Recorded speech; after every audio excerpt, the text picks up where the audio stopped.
10वां अध्याय। जब ये सब बातें हुई, भगवान ने उसको कुछ आज्ञा करी लास्ट में तो, कि तू जिस उत्तम कुल में जन्मा है उसमें तो प्राप्ति का लिए कोई शंका ही नहीं है। इसके पहले 2 श्लोक पहले इन्होंने कहा था कि जो नीच कुल में है वो उन लोगों को भी भक्ति के द्वारा भजन करके मुझे प्राप्त कर लेते हैं, परब्रह्म को प्राप्त कर लेते हैं। परम गति कहो, परम पद कहो, परब्रह्म कहो, एक ही बात है।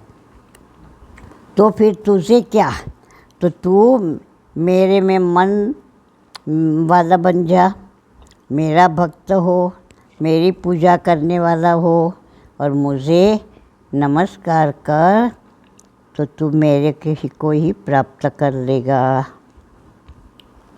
इसको परायणता कहते हैं। हर प्रकार के कर्मों में परमात्मा को ही शामिल करे।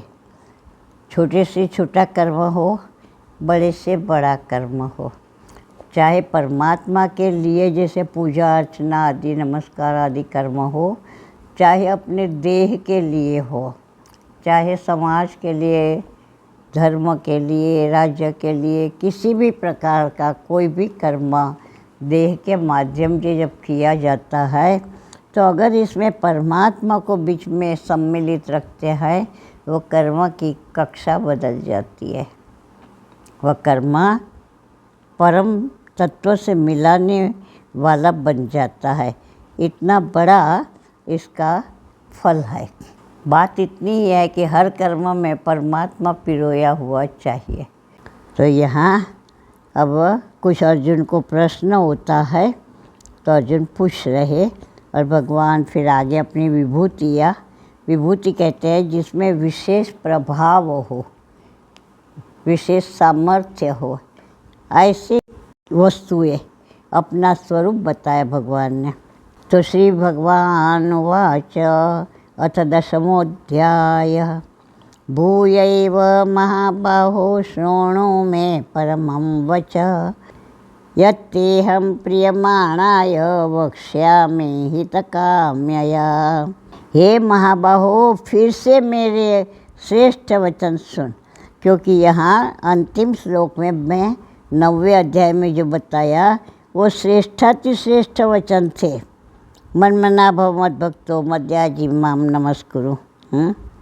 मेरे में ही आत्मा को रोप के आत्मपरायण होके तो मुझे प्राप्त कर लेगा। अब इससे बड़ी बात क्या होगी। फिर भी कहते हैं कि तू मुझे अति प्रिय है, तो और हितकारी वचन मैं तुम्हें कहता हूँ, वो तुम सुनो। दूसरा श्लोक। न मे विदुः सुरगणाः प्रभवं न महर्षयः, अहम आदिर्देवानां महर्षीणां च सर्वशः। न मे विदुः सुरगणाः, देवताओं का समुदाय मुझे नहीं जान सकता। देवी देवता, बड़े बड़े देवता, बड़े बड़े महर्षि मुझे, मेरे प्रभाव को समझ नहीं पाते। मैं सारे देवताओं का और महर्षियों का क्यों नहीं समझ पाते, तो कि मैं उनका आदि कारण हूँ। अब जो बच्चा उत्पन्न हुआ हो पिता से, वो पिता को कितना समझ पाएगा। तो यही बात यहाँ भगवान ने भी बताया कि ऋषि मुनि भी कितना ध्यान करते हैं, कितना त्याग करते हैं, फिर भी मुझे ठीक ठीक जान नहीं पाते। देवगण भी नहीं जान पाते। क्यों? क्योंकि मैं तो अनादि हूँ, सबका आदि कारण। ये सब मुझसे पैदा हुए, मुझे कैसे जान पाएंगे। श्लोक नंबर 3। यो मामजमनादिं च वेत्ति लोकमहेश्वरम्, असम्मूढ़ः समर्थ्येषु सर्वपापैः प्रमुच्यते। जो मुझे जन्म रहित अजम, जिसका जन्म नहीं हुआ, और सबके मूल कारण रूप अनादि, जिससे पहले कोई नहीं, वो अनादि, और लोगों के महान ईश्वर रूप जानते हैं, समझते हैं, वे मनुष्य मनुष्यों में ज्ञानवान होकर सारे पापों से मुक्त हो जाता है।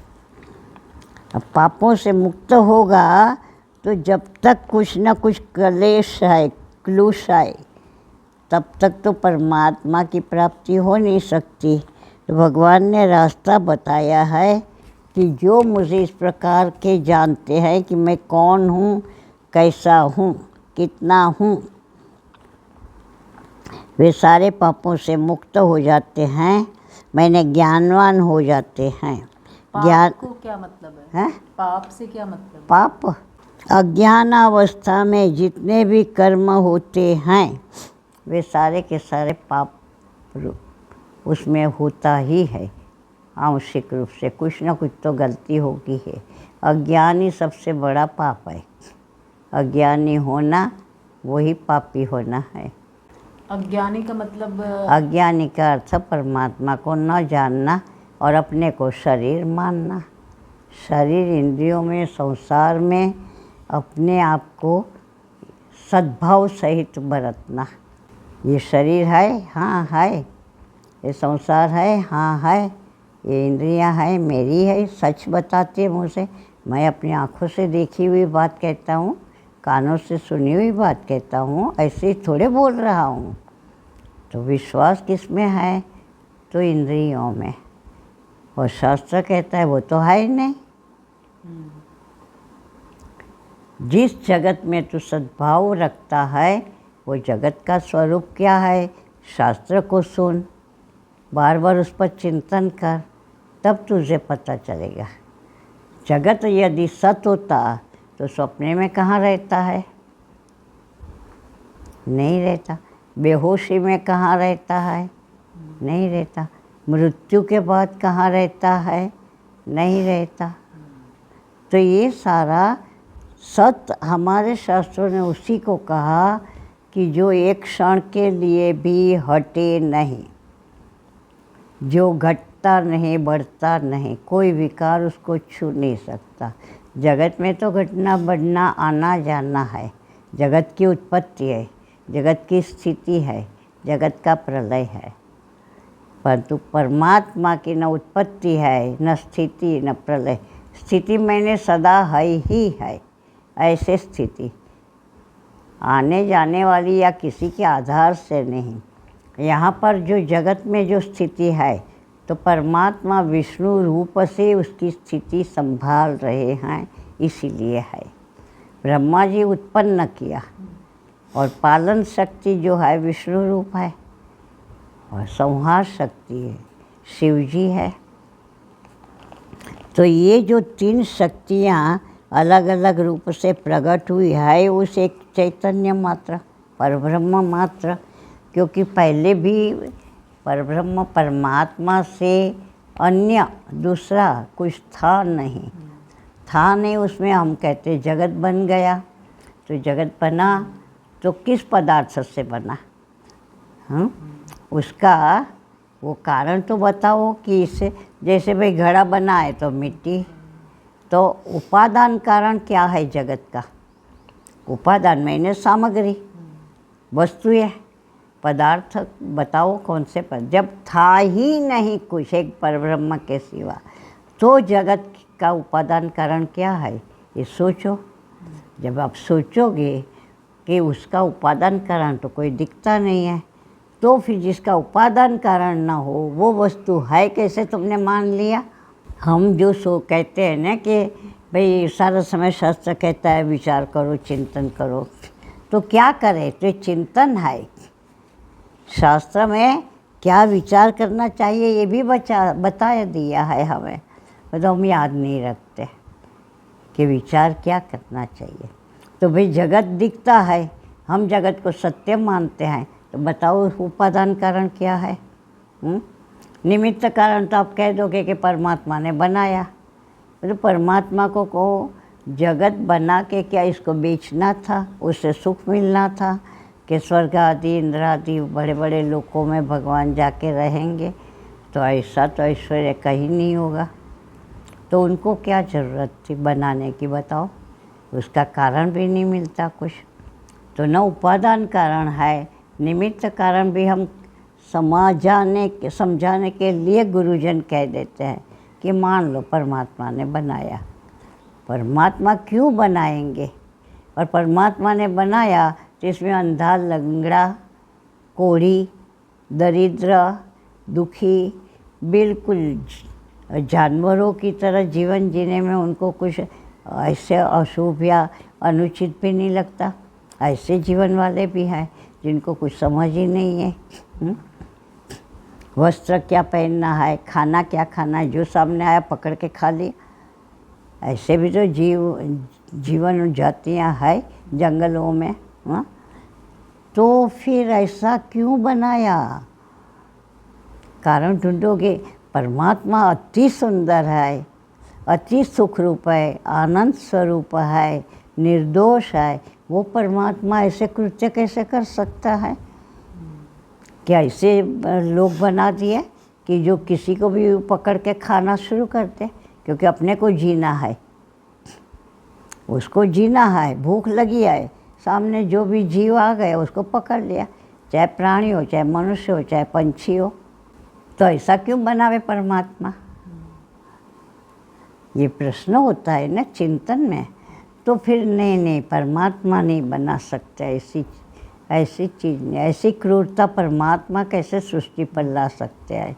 नहीं। तो न उसका उपादान कारण मिलता है, न उसका कोई निमित्त कारण मिलता है, तो वो जगत है ही नहीं। ये शास्त्र की बात मुझे स्वीकारनी चाहिए कि जो भी जगत दिखता है वो स्वप्नवत है। स्वप्न में बहुत कुछ दिखता था परंतु होता कुछ भी नहीं था। एक धूल के कण के बराबर कोई वस्तु का अस्तित्व बाद में स्वप्न निकल जाने के बाद में दिखा नहीं। हाँ, याद आता है, थोड़ा कुछ कभी याद रहता है, पर तो इससे क्या बनता है? हम दोबारा उसको पा नहीं सकता है, दोबारा वही काल में जा नहीं सकते, दोबारा वही पदार्थ अगर अधूरा छूटा है तो पूरा नहीं कर सकते। कोई कार्यक्रम अधूरा छूटा है तो पूरा नहीं कर सकते। वहाँ जो दुखी हुए थे तो अब दुखी नहीं हो रहे हैं, वहाँ जो सुखी हो रहे थे वो सुख की सामग्री अब दिखती नहीं है। तो फिर स्वप्न को तो हम जुठला देते हैं। तो जगत भी जब विचार करेंगे, विचार करते रहेंगे तो स्पष्ट भासेगा कि जो जगत नहीं है उसको माया ने हमें सत करके दिखाया। और माया के वशीभूत शरीर और इंद्रियां है। माया के परवश होके ही जीव कर्म करता है। अज्ञान के परवश है, काल अविद्या के परवश हुआ जीव जो कर्म करता है वो कर्म के फल भोग स्वरूप उसको जगत में सद्भाव निर्माण होता है। माया का मतलब अज्ञानता ही हुआ क्या? माया का मतलब परमात्मा की एक अलौकिक शक्ति। परमात्मा है, चैतन्य है, तो उसमें स्फुरण है। चैतन्य में हलचल होती है ना, नहीं तो जड़ हो गए। तो चैतन्य में ज्ञान शक्ति भी है, चैतन्य में आनंद शक्ति भी है, और चैतन्य में वो है अस्थि तत्व, वही चैतन्य है। अगर अस्थि तत्व अन्य किसी में नहीं है, हमें जो जगत दिखता है अस्थि तत्व के कारण वो अस्थि भासता है, पर वो है तो वो नास्ति न अस्ति। जगत है नहीं, भासता है, होता नहीं। होता तो कायम ही रहता, जो कल था वो आज नहीं। हम कहते हैं नहीं आज भी ऐसे सूर्योदय हुआ, नहीं हुआ। जो कल बीत गया काल वो कभी भी करोड़ों अवजों सालों में भी वही का वही काल नहीं आने का। वो गया सो गया। जैसे गंगा जी की जो जल की लहर निकल गई सो ही लहर कभी दोबारा लौट के तुम्हें नहीं मिल सकती। जो भी मिलेगी वो दूसरी होगी, नई होगी। तो काल प्रवाह भी वैसे ही है। तो रोज़ सूर्योदय हमें लगता है एक सा है, नहीं है। वो कल वाला नहीं है, आज वाला है। जो क्षण निकल गई, जो तारीख निकल गई, जो तिथि, अब तारीख की महिमा है एक ज़माने में सब लोग तिथि जानते थे, तारीख लोगों को याद भी नहीं रहती थी। बर्तनों में भी लिखवाते थे तो संवत लिखते थे, महीना लिखते थे, और तिथि लिखते थे। तारीख कोई जानते नहीं थे। तारीख आ तो चुकी थी ईस्वी सन, परंतु उनको उसमें ज़्यादा समझ नहीं पड़ती थी। तो ये सारे बातें होती है।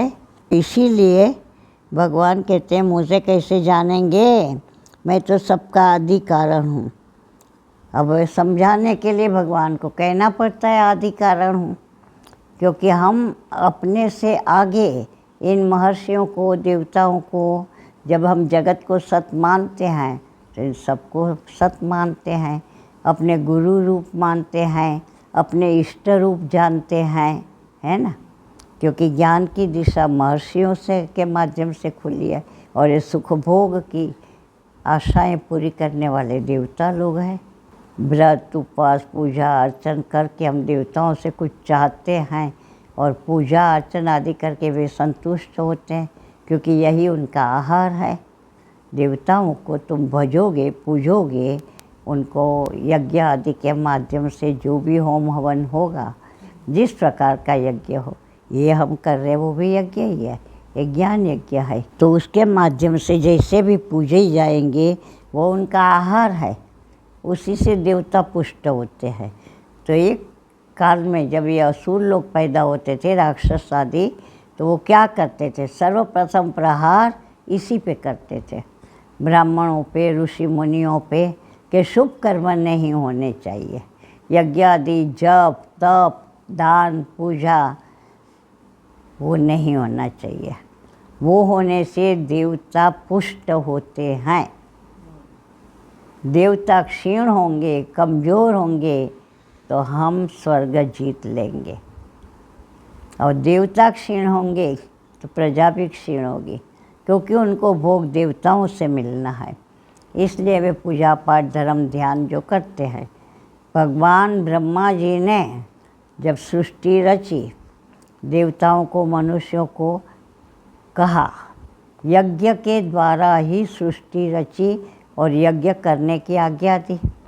तुम यज्ञ कर्म के द्वारा देवताओं को संतुष्ट करना, और संतुष्ट हुए देवता तुमको वांछित भोग देंगे।